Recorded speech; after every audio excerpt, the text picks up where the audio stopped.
Yo, this your man Silk, and I am in the 614, my lab. I call it the Media Frenzy, and I finally caught up with my man TC Fly. What up, though? What's good, my brother? Got it. I mean, what is your name? I know you got aliases. You've been around. Right. I guess aliases is a good way in the band. Yeah. You know what I mean? My name Total Chaos / T.C.Fly. You know what I mean? I've been bending corners and chasing paper for, you know what I'm saying, in this music business for a long time. You know what I mean? When you say long time, you mean? Well, I started my own company back in like 1998, Hard Hat Productions, Hard Hat Entertainment. You know what I mean? From '98, I took off. You was just a solo artist when you started the company? I mean, actually, you know what I'm saying, when I started my company, it was a thing where, you know what I mean, me and another group of niggas that I came up with in the street, you know what I'm saying, we used to do little different shit, you know what I'm saying, and it was crazy because all of us had a niche for the music, you know what I'm saying, and love for hip hop. You know what I'm saying, on the street aspect, because we was in the streets, you know what I'm saying? Like, we wasn't industry niggas, we was in the streets, you know what I mean? And just, you know, growing up off of some of the, you know what I mean, some of the old school cats, like, that inspired me, as far as, like, Ice-T, the Cool G raps, you know what I'm saying, your Just Ice, your NWAs, shit like that, you know what I mean? They kind of inspired the niggas, so, you know what I mean? But, you know, they was living in different places like Cali, you know what I mean? You got your New York vibe, but shit, we right here in Ohio, so we was living kind of the same shit. By you being a veteran and me being from Cleveland, we almost the same age, so right. How was the underground scene in the 80s, mid-80s, late 80s? I mean, to keep it 100, man, like, we ain't have a big underground scene. We had Nerve DJs back then. They wasn't the Nerve DJs. We had DJs who was, you know what I'm saying, you had your DJ Wiz, your DJ Kid Magic Rocks, you know, cats like Kid Magic. Advantage Studios. What up, Magic? You know what I mean? Like, come on, man, I'm coming to see you. He been out for a long time. It's like, you know, as a youngin', you would see niggas like that, like driving through different neighborhoods and shit like that, and they was pushing like certified back in the day. Like, I know a lot of the young cats don't know nothing about it because it was before their time, but them niggas was like, that's where the term mixtapes. I mean, everybody put them on CDs, cutting and scratching and blending. These niggas was doing like certified mixtapes, and they had cassettes, bro. You know what I mean? So you come through, you know what I'm saying? He come through a neighborhood, you know, he got a 90-minute cassette.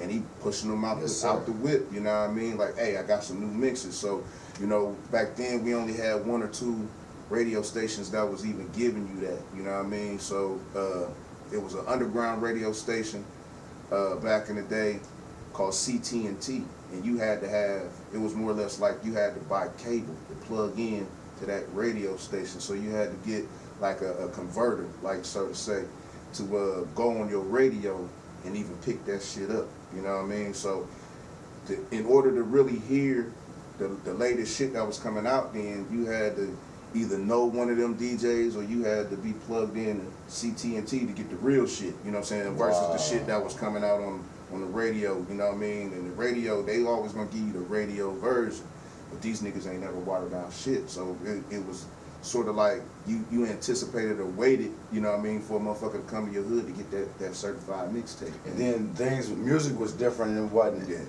all that cussing and Well, niggas was cussing, niggas was doing, you know, doing they want to back then, but like I said, you had to get a mixtape from one of the DJs that was in the street to even hear that, you know what I mean, or you had to be plugged in to CT&T to hear what the real was, you know what I mean. So and basically, you know what I mean, like, that's what I wanted to hear, because I'm around that, you know what I mean? I was one of them niggas that, you know what I'm saying, I don't want to be watered down. Don't dilute my shit, you know what I mean? Give it to me like, you know, that's like a nigga like me or you, we raise our son, but we keep him in the dark, you know what I'm saying, for so long, and we keep sugarcoating everything, and once this nigga grow up and become a teenager or, you know what I mean, a young man, you know what I mean, he looking at shit different, like, well, damn, this ain't what my pops or this ain't what the OG taught me, you know what I'm saying? He gave it to me different, you know what I mean? And now when I'm out here, you know what I mean, give it to me 100 straight out the gate, so I know how to live life. You know what I mean? A lot of motherfuckers ain't gonna live life if you keep them in the dark.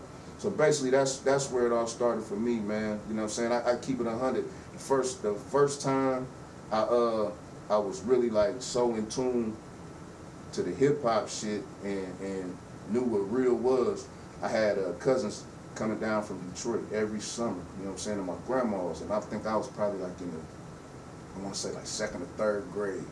And my cousin, man, he a little bit older than me, but he used to come down and it looked like he had these little briefcases and shit. And I'm like, damn, what the fuck this nigga got in the briefcase? And then, you know, had a little combination on the shit, everything. When he opened it up, it's nothing but cassette tapes, you know what I'm saying? Hell yeah, that was back in the days. So, you know, by him being from Detroit, they got all the hot shit for we did.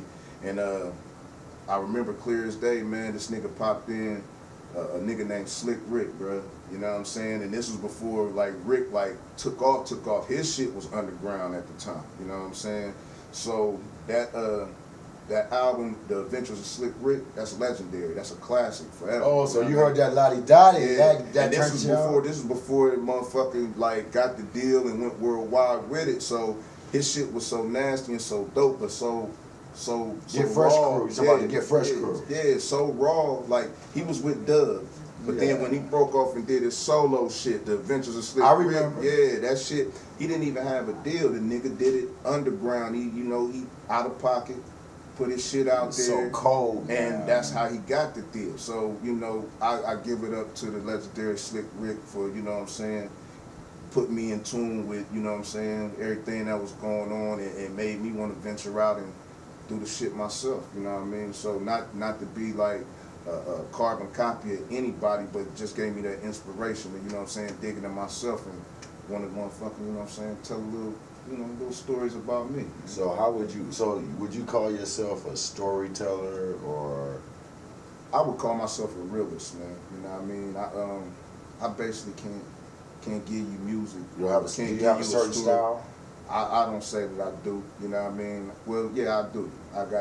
I got that TC Fly, you know what I'm saying, that TC Fly style. Hey, y'all heard that, the so, TC Fly style, that means original, yeah. nobody else. He didn't say, I sound like Jay-Z or I sound like Nas, even if they was his influences.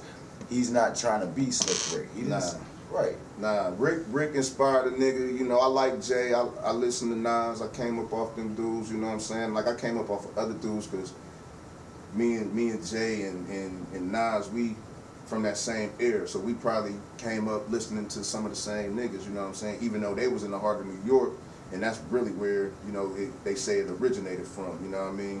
But yeah, those are some of the influences, man. But when it comes to the way I get it the way I live, you know what I mean? So I don't mimic nobody's style, man. But you know, I give credit where credit is due. Like if I hear a motherfucker that got something hot, I ain't one of them niggas like, oh man, nah, you know, like that nigga did that, or and that bitch did that, or they doing it, you know what I'm saying? So yeah, man, I just dig deep in me, man, and I live by the motto that I'm only as good as my last game, as good as my last gig. So you know what I'm saying? In that particular field, I'm only as good as my last jam. So how many CDs have you dropped? Like I said, I started Hard Hat Productions in '98.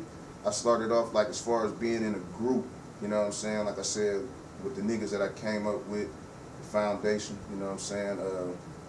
After that era with them, like I said, I started in '98. So from '98 to 2012, in the streets, just off of my label, I done put out like, shit, I want to say like 23, 24 projects, man. You know what I'm saying? Wow. And out of 23 or 24 projects, I probably got like, I want to say 10, maybe 11 solo projects. That's not mixtapes. It's just solo projects. Real music, not original beats and everything. So I know you rap, and so you a DJ too. Explain. Well, you know, we gonna get back. That's another. I got. That's what's up. You rap. You a DJ. You have DJ. Yes. But you more of a businessman with all of that seasoning you got.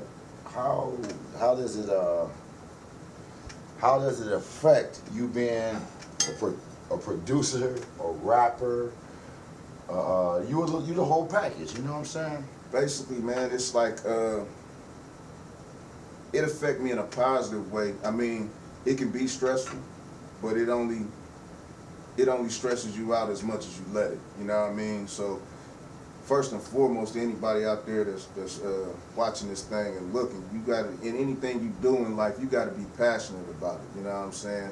You can't just want to wake up one morning and say, hey, this is what I want to do because you seen somebody else doing it. It's really got to be in you. You know what I mean?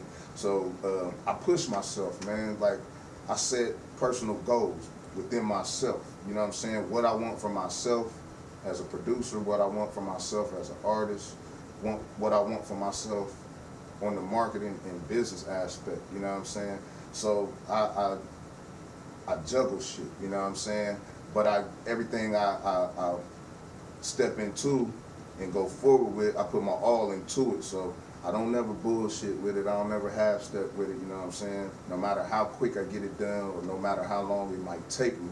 You know what I mean? I'm putting my everything into it. So it's been a lot of sleepless nights. You know what I mean? Anybody that's going hard in the paint with this shit, they'll know it.